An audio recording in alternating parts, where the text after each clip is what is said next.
नमस्ते दोस्तों। ये बेशरम बहू कहानी का दूसरा भाग है। इस कहानी को अच्छे से समझने के लिए पिछला भाग ज़रूर देखें। चलिए कहानी आगे शुरू करते हैं।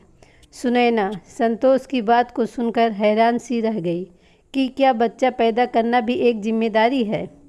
ये तो दो लोगों के प्यार की निशानी होती है जहाँ तक मुझे पता है, और मैं भी शायद इसीलिए एक बच्चा चाहती हूँ जो मेरे और संतोष के बीच के अधूरेपन को ख़त्म कर दे। पर क्या संतोष मुझसे प्यार नहीं करते? माना कि कुछ मर्द अपनी भावनाओं को जता नहीं पाते, पर उनके प्यार को महसूस तो किया ही जा सकता है। तो क्यों मुझे संतोष का प्यार महसूस नहीं होता है? अब किस खुशी से मैं बच्चा पैदा करूं?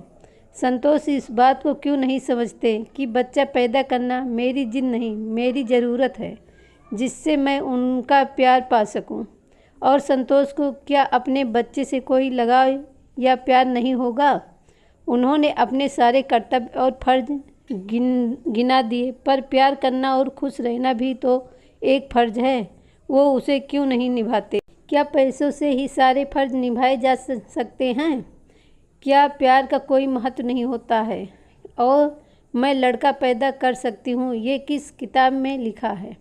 मैं भी पढ़ी लिखी हूँ। मैंने तो ये नहीं पढ़ा कि लड़का या लड़की का होना एक औरत पर निर्भर करता है।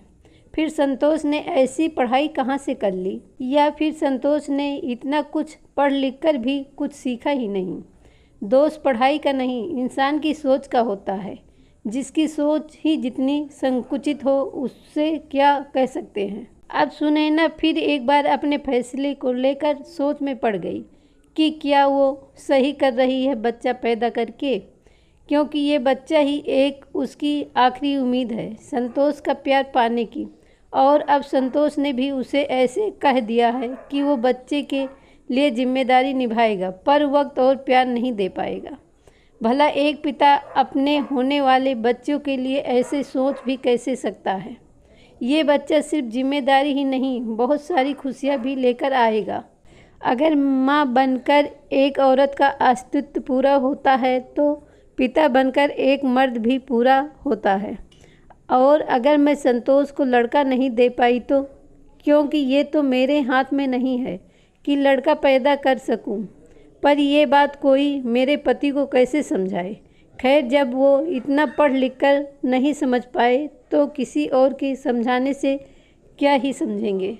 पर अगर मैंने एक लड़के को जन्म दिया तो शायद संतोष के दिल में मेरे लिए प्यार पैदा हो जाए और मेरा अकेलापन और मेरा सूनापन दोनों ही ख़त्म हो जाए। सुनैना अब बहुत बड़ी दुविधा में पड़ गई कि अब वो क्या करे भी तो करे। एक तरफ पति का प्यार पाने की चाहत, तो दूसरी तरफ लड़के ना पैदा होने पर पति से बढ़ने वाली दूरियां। सुनैना जानती थी कि दरवाजे के बाहर उसका एक अलग ही चेहरा है। सबके सामने बस मुस्कुराता ही रहता है, अपने गम को अपने मन में छुपाए। इसलिए जैसे ही वो बाहर जाएगी, सब उससे यही पूछेंगे कि आखिर संतोष ने मुझे क्यों बुलाया था। पर मैं किसी को क्या ही बोलूं, जब मैं ही नहीं समझ पाई कि मुझे देकर भी संतोष ने मुझे कुछ नहीं दिया।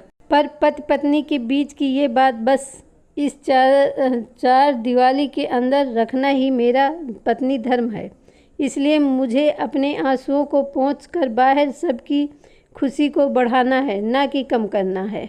और फिर सुनैना एक बेजान सी हिम्मत बांधकर कमरे से बाहर आई। कमरे के बाहर आते हैं सब उससे पूछने लगे कि अंदर क्या हुआ, संतोष ने क्या कहा, कुछ ज़रूरी बात थी।